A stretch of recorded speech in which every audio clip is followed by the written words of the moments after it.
Bonjour tout le monde, honorable assistance, chers maîtres, chers collègues, chers étudiants. Donc bienvenue, je vous remercie pour votre présence et vous nous avez honorés par votre présence et j'espère que ça va vous apporter un plus et qu'on va apporter un plus par rapport à cette problématique. Donc comme le professeur Bouchnak l'a présenté, je vais vous parler des psychostimulants et du dopage intellectuel, les résultats d'une enquête qu'on a fait au niveau de la faculté de Sétif, au niveau du département de pharmacie. Donc je vais aller vite sur quelques notions puisque mes chers professeurs, mes chers collègues en ont déjà parlé. Donc moi d'abord, je projetais de vous parler de l'addiction, c'est quoi et beaucoup plus par quel mécanisme. Donc au niveau du cerveau, comment ça se passe. J'ai parlé un petit peu des psychostimulants et des nouvelles drogues, les smart drogues, et je vais vous présenter le résultat de notre enquête. Alors l'addiction, c'est quoi? L'addiction, comme on en parle depuis ce matin, c'est un comportement. Alors, c'est quelque chose qu'on va faire avec deux caractéristiques fondamentales. On est addict quand un comportement nous procure du plaisir. Et deuxièmement, on est addict quand un comportement nous procure du plaisir ou nous soulage d'un malaise. Je vais chercher à consommer quelque chose ou je vais chercher à faire une action pour avoir un plaisir et aussi parce que je me sens mal et que ce comportement va m'aider à soulager cette peine. Donc, c'est un comportement dans lequel on est incapable de se contrôler. On va le répéter en dépit des conséquences négatives sur la santé, sur la vie sociale ou intellectuelle. Donc, il y a une impuissance par rapport à un contrôle et un défaut de gestion. Et quand je dis comportement, c'est consommation ou, comme le professeur Jafar l'a dit, des conduites ou bien des comportements addictifs. Dans l'addiction, il y a différentes notions. Vous en avez parlé, on en a parlé depuis ce matin. C'est la dépendance. Alors, c'est quoi la dépendance? On est dépendant à une consommation quand notre mode de consommation est caractérisé par une perte de contrôle. Je ne peux pas me contrôler, je ne peux pas m'arrêter. On peut être dépendant à des drogues toutes naturelles, comme le tabac, le café, des boissons énergisantes ou des drogues dures, comme on a vu de ce matin, donc les drogues illicites. Quand on continue de consommer, même si on a des conséquences négatives sur la santé, des gens asthmatiques, des gens malades qui fument, ils sont dépendants. Quand on a ce besoin, ce sentiment irrépressible de consommation, on a envie de consommer. L'envie de consommer, c'est une dépendance psychique. Quand on a cette pulsion vers la consommation, ça a un nom. C'est une dépendance psychique à la consommation. Quand notre consommation a une place centrale dans la vie, je me lève le matin, je n'ai qu'une envie, c'est d'allumer ma cigarette. Toute la journée, je pense à mon verre d'alcool. Toute la journée, je pense au joint. Toute la journée, ma journée s'articule autour de la consommation. La place de la molécule dans la vie, c'est une dépendance. Et, quand le professeur Jafar l'a parlé, l'état de manque. Quand je souffre, quand je n'ai pas pris ma dose de café, ma cigarette, mon joint, mon comprimé, mon verre d'alcool, je suis en souffrance physique. J'ai des maux de tête, j'ai de la migraine, j'ai des sueurs, je suis fatiguée, je suis irritable. Ça, c'est une dépendance physique. Et en fait, quand la dépendance s'installe, on perd la liberté. On n'est plus libre. Je ne suis plus libre de ne pas consommer. Je ne suis plus libre de ne pas fumer parce que dans le cerveau, ça c'est imbriqué, c'est bon. Je suis obligée de prendre. Autre notion fondamentale de l'addiction, c'est la tolérance. Le professeur Jafar en a parlé. Je deviens tolérant, ça veut dire que le cerveau va s'adapter. Notre cerveau, c'est une plasticité, on a parlé. Il va gérer cette drogue. Ça veut dire qu'il y a une drogue qui va modifier la neurotransmission. Au départ, on a l'effet, très bien, tout est bien. Après, le cerveau il va s'adapter. Pour lui, il y a un signal, il y a des molécules en trop qui n'ont pas à être là. Donc, il va générer des mécanismes pour réduire l'effet. Et si l'effet est réduit, je ne suis pas content. Parce que moi, je cherche un plaisir, je cherche un effet. Et qu'est-ce que fait le consommateur? Il augmente les doses. Et là, l'augmentation des doses, ce n'est pas pour augmenter l'effet. Ce n'est pas pour augmenter le plaisir. Non, le consommateur augmente la dose pour retrouver le plaisir initial. Il a connu un effet et il veut à chaque fois le retrouver. La dose qu'il prend n'est plus suffisante. Donc, il augmente, il devient tolérant. Et le problème avec la tolérance, c'est les overdoses. C'est-à-dire, j'augmente, à un moment donné, quand il s'agit de drogue dure, eh ben, c'est des conséquences qui sont mortelles. Alors, la drogue et l'addiction, pourquoi? Pourquoi on va se mettre dans tous ces états? Pourquoi on va rendre une molécule, un joint, on devient prisonnier de cette consommation? En fait, à la base, c'est la recherche du plaisir. Donc, l'homme, des millions d'années, il a connu des plantes, au départ, qui ont modifié son psychisme, ils lui ont procuré du plaisir. Donc, dans notre esprit, dans le cerveau humain, il y a des zones qui vont réagir à des actions qui nous sont indispensables pour survivre. La nourriture, la reproduction et les interactions sociales. À chaque fois qu'on exécute ces fonctions vitales, on a un sentiment de plaisir, de satisfaction. Alors, ce circuit, ces zones du cerveau, ce qu'on appelle le circuit de la récompense, il nous permet, parce qu'on est récompensé, de répéter l'action. Donc, à chaque fois qu'on a faim, on mange et on est bien. À chaque fois qu'on a des relations sexuelles et qu'on se reproduit, on a du plaisir et on les répète. Donc le circuit de la récompense, en fait, il n'est pas là pour nous rendre addicts, il est là pour permettre de pérenniser l'espèce humaine. Et le problème, et plus la récompense est importante, plus on a deux choses. Le cerveau s'en souvient et le répète. Donc on va créer une empreinte dans le cerveau en disant que cette action, cette consommation en l'occurrence, m'apporte un plaisir important et du coup, c'est une action prioritaire qui va devenir pour le cerveau. Et les drogues, ils vont prendre le circuit de la récompense physiologique qui nous permet d'exister et ils vont le court-circuiter. Ils vont nous générer des plaisirs artificiels qui sont nettement plus importants que les plaisirs naturels et du coup, la drogue va avoir une place centrale. Alors ces circuits, rapidement, donc, ce sont des régions du cerveau, c'est l'ATV, l'aire tegmentale ventrale, c'est une région du cerveau qui va recevoir les signaux, les stimuli de plaisir et elle va transmettre ce signal vers le nerf accumbens, qui est le centre hédonique du plaisir. C'est là où on va évaluer chaque action, tel plaisir. Et en fait, l'évaluation, c'est le degré de dopamine, en l'occurrence, qui est libéré. Donc, toutes les drogues qui entraînent une dépendance, elles ont une action sur la dopamine. Elles augmentent la dopamine par différents mécanismes. On a la nicotine qui augmente le flux de libération. On a les amphétamines qui bloquent la recapture. On a certaines drogues comme la cocaïne qui inhibe la dégradation.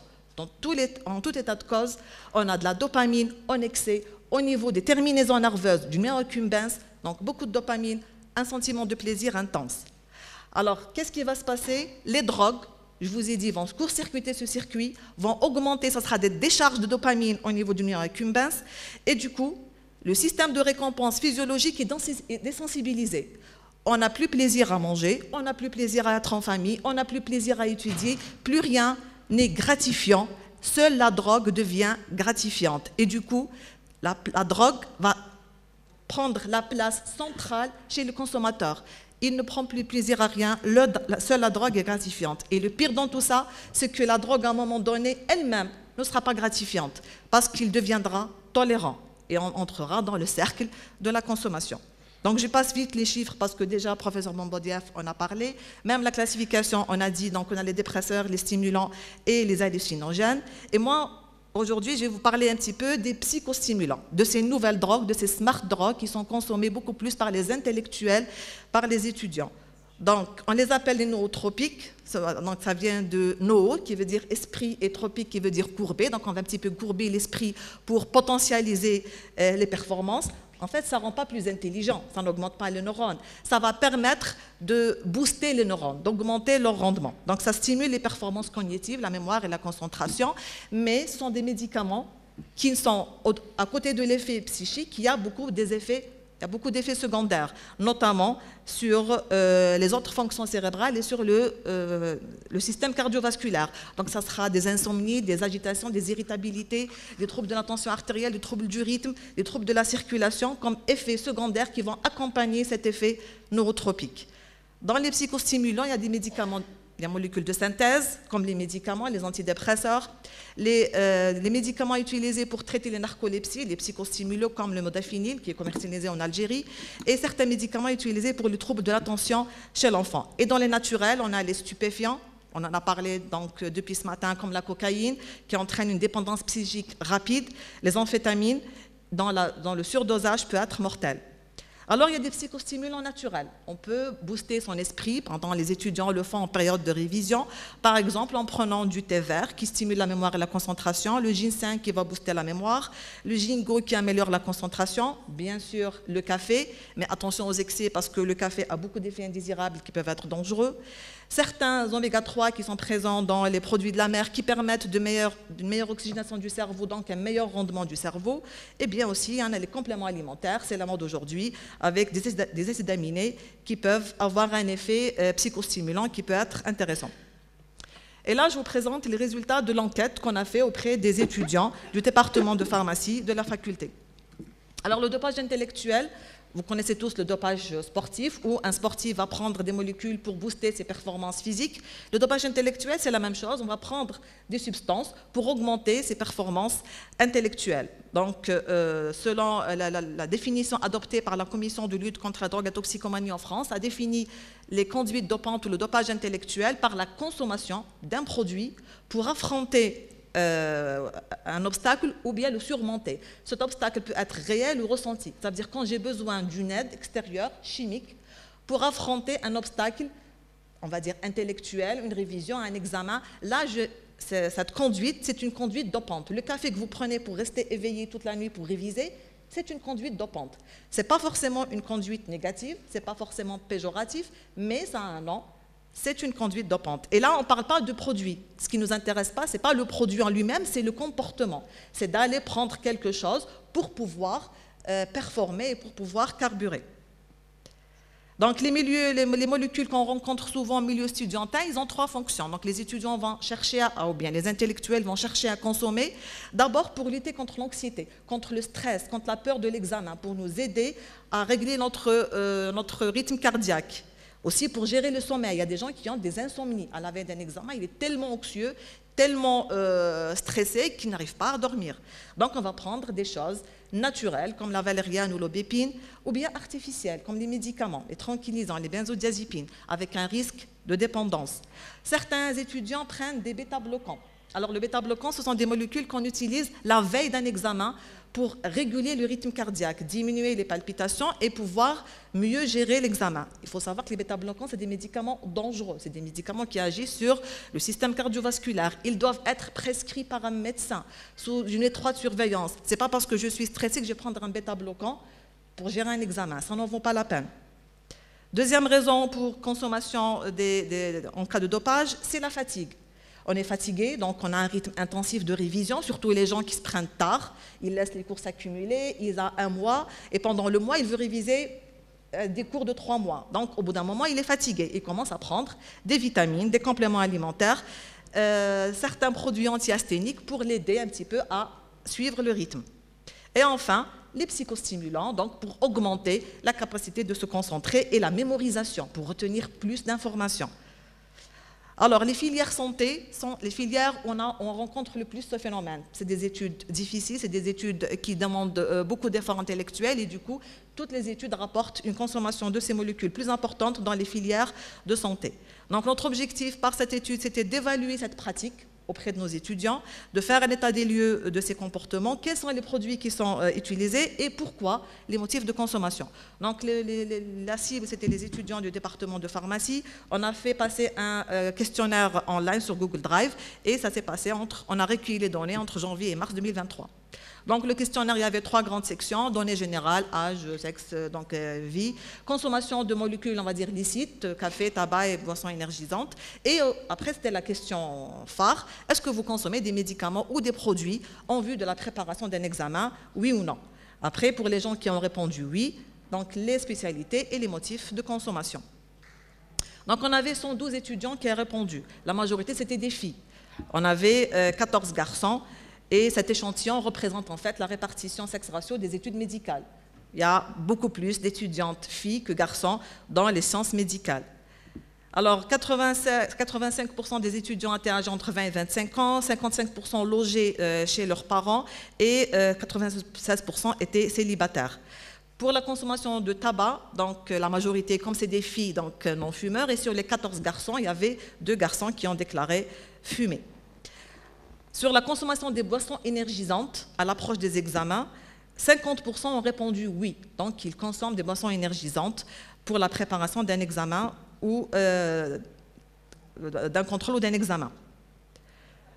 Donc, est-ce que vous consommez du café? Pardon. Donc, 50% consomment du café. Et sur ces 15-50% qui consomment du café, 48% augmentent la consommation en période d'examen. 69% consomment du thé Et 51% d'entre eux augmentent leur consommation pour les examens et 20% pratiquement, 18% consomment des boissons énergisantes. Les 2 étudiants qui fument ont déclaré qu'ils augmentent la consommation de tabac en période d'examen. Et en plus de ça, ils vont consommer du café et des boissons énergisantes. Les 20 étudiants qui consomment des boissons énergisantes consomment en plus du café et du thé. Et là, c'est ce qu'on appelle la polyconsommation. Le fait de prendre une molécule facilite le passage vers d'autres molécules. Et le risque, c'est qu'une fois que ces molécules, on va dire, pas très efficaces, ne donnent pas l'effet recherché, on passe à des molécules beaucoup plus puissantes. Et là, on passe à des psychostimulants plus importants avec un risque de dépendance. Sur la question, est-ce que vous consommez oui ou non, c'est des molécules autres que café et thé pour la préparation. 54 ont répondu oui, occasionnellement à l'approche des examens. 4 étudiants ont répondu oui et une consommation régulière. Et 54 ont répondu non. Alors, il y a une étude qui a été faite par professeur Bombodieff en 2015, et là, elle était plus large. Elle a concerné tous les étudiants de la faculté universitaire, donc c'était l'UFAS 1, l'UFAS 2 et l'université Mohamed Labine de Barine. Et cette étude a montré que 80% des étudiants pratiquaient le dopage intellectuel, consommer des produits en période d'examen. Sur la nature des produits, donc la majorité, 44 sur les 112, ont déclaré consommer des vitamines et des compléments alimentaires.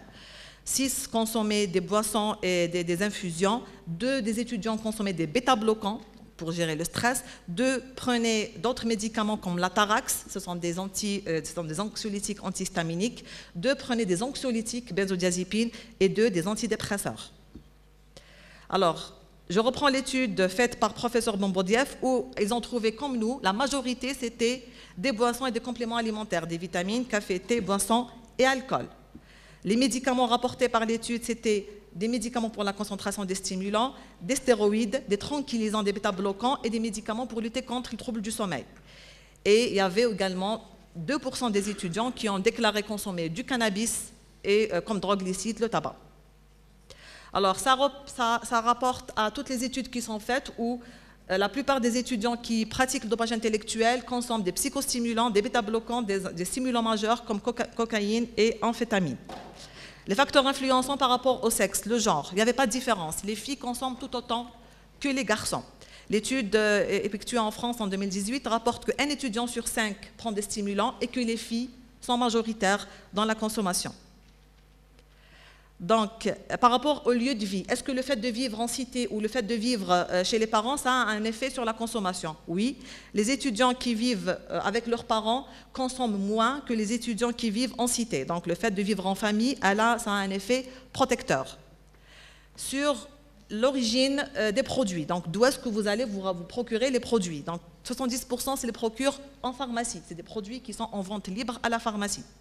Il y a un parmi des étudiants qui avait mis dans son questionnaire, mais c'est que des vitamines. Donc pour eux, le fait de consommer, c'est anodin. Ce n'est pas que des vitamines, donc il y a des risques. La surconsommation de café entraîne des effets secondaires, surtout d'HTA et d'ulcères. Certaines vitamines, comme la vitamine C, peuvent donner des calculs rénaux, des troubles digestifs. Et le fer, il est beaucoup consommé pour lutter contre la fatigue. Le fer est très dangereux quand il est pris en grande quantité. Et l'excès de fer peut être toxique avec des troubles qui peuvent être très graves. Le motif de consommation, donc la plupart des étudiants consomment parce qu'il y a une mauvaise gestion du stress. Peur de l'échec, difficulté à gérer le temps de révision et des difficultés à assimiler les connaissances.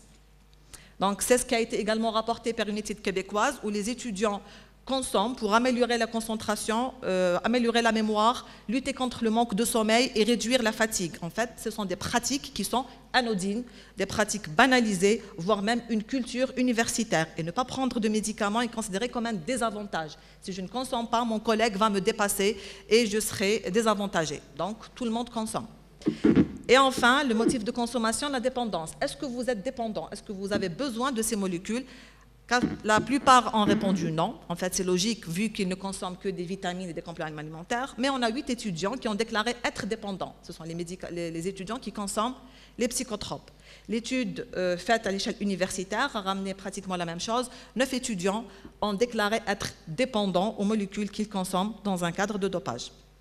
Donc, en fait, Les professionnels de santé, on a un rôle important à jouer pour sensibiliser les étudiants sur l'amélioration de l'hygiène de vie comme étant le moyen seul, efficace et sûr pour gérer cette période d'études. Donc la conduite dopante n'est pas nécessairement un usage excessif, mais c'est une pharmacodépendance et un usage répété.